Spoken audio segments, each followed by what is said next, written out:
Ready? Okay. So yeah, how was the frontier? How was the scene before this? The old generation to new generation. Well, growing up skateboarding in Imperial Valley, I remember there not being that many skateboarders to begin with. It was a very small group of individuals. I actually used to play team sports, but was either benched and thrown in the last inning or bullied or whatnot, and I just got over it. And I remember one year in band class, it fired our band teacher, or he quit, something like that. And so we had a free period, and one of the local students brought a board in, and so it was like anarchy in that class. And I was like, dude, I was like captivated by what he was doing with the skateboard, you know, just riding, like grinding the curb. And from then I was like, can I try it? I tried it out, and I kind of got hooked from there because I could do what I wanted, how I wanted, whenever I wanted, at my own pace, learn whatever tricks I wanted to do, and that lured me into skateboarding and kept me forever. And I love skateboarding, and I'll always do it for the rest of my life. I'm from Centro, California, which is in the Imperial Valley. My name is Ruben Najera. I'm a professional skateboarder. I'm from Imperial Valley. I did it from here. I went abroad, moved to try to make it in the industry, lived out of my car, did everything I had to do to make it happen. But when I came back, I was getting paid to skateboard. And it was a dream come true, but I fought for that dream. I fought for that dream. And I'm really proud of my brother today. His name's Najera, and he's a professional skateboarder now as well. And today is his day. I'm so proud of him because I got him into skateboarding when he was 3 years old because he looked up to me and he wanted to do what I was doing, and I thought that was the coolest thing. I took him with me everywhere. Actually, I had two brothers that I took with me everywhere. We went skateboarding, and it just skateboarding in Imperial Valley. To be honest with you, when I first started, I didn't even know you could make a career from it. I just did it because I loved it, but I had even more fun with it with my brothers, you know. And from there, it just kind of sparked on, and we skated so much every day, all day, that we just, you know, started progressing, you know. Yeah. And so, how was your like? Tell me a little bit more about your skateboarding career, your professional skateboarding career. All right, like from the beginnings, or how it happened. Let's go from like your experience being a professional skateboarder. Okay. All right.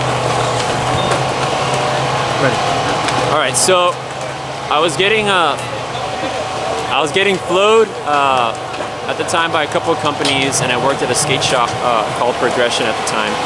And I remember I was filming video parts, like sponsor me videos, but I knew that in order to make it in the skateboard industry, I had to leave Imperial Valley, at least if it was temporarily.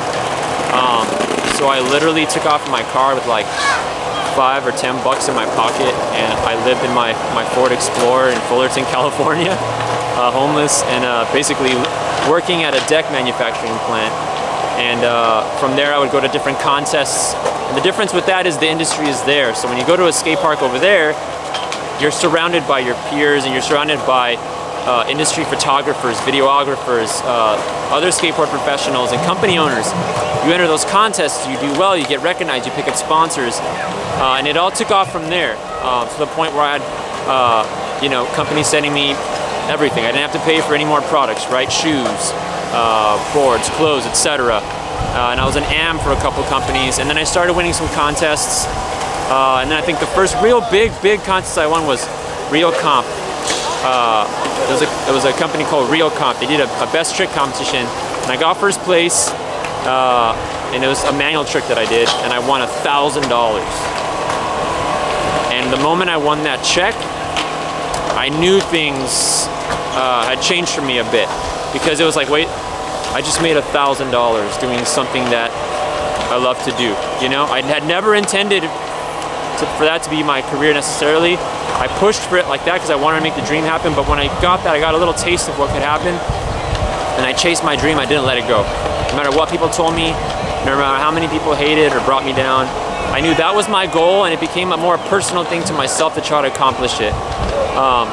So at that point, progressing with sponsors, winning contests, getting coverage in magazines, ads. I grew a demand, and then that's when like Power Bar, which is a massive company, started paying me monthly. They turned me professional. They gave me my own Power Bar box, which was sold at like, geez, Walmart, Target. I kid you not, like I would go to like Target and there'd be a woman. The first time I saw this, there was a woman with a Power Bar box, and I was in the back of it, inside of her shopping cart. And that was the moment, I think, when I was like, holy shit. So I was like this is, you know, and then from that, I was young and a little bit, you know, naive and learning things. I wouldn't really save my money like I should have. So I would like kind of blow it like on cameras and stuff like that. But it's funny because then those cameras that I'd spent on, when I finally moved back to the Valley, I used those to film Diego's sponsor me videos. So I filmed them really legit. And then Diego started getting sponsored after that. And I knew who to give the right stuff to. I knew where to take Diego, you know? All those younger years when I'd be taking him with me skateboarding and showing him skateboard tricks and him progressing. It blew up and expanded and progressed. And I'm just so happy for him. He's the next generation. His level of progression is, wow. He is the best skateboarder in Imperial Valley history. Like, he's my favorite skateboarder. And I'm not just saying that because he's my brother, like, and I love him, but he's my favorite skateboarder. Yeah, and I'm just so proud of him. And just to see what we've come from, you know, to where we are going, to where we're at, and to just doing something that we love to do. I mean, we never let anyone, you know, tell us down or put us down, because we had our own goals set in our own heads.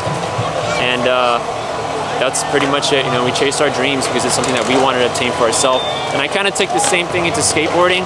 A lot of times when I go back like 3 or 4 times to get a trick, it's not to show up somebody or prove something, but it's actually to beat myself. I have like this OCD within me that like I just need to like progress and go beyond what I think I can do, or else I go crazy. Like I have to do it. Like it's more I versus I kind of thing. Like I progress because I push myself. You know what I mean? At the end of the day, that's what, you know, I really strive for, progressing skateboarding and to my limits. You know what I mean?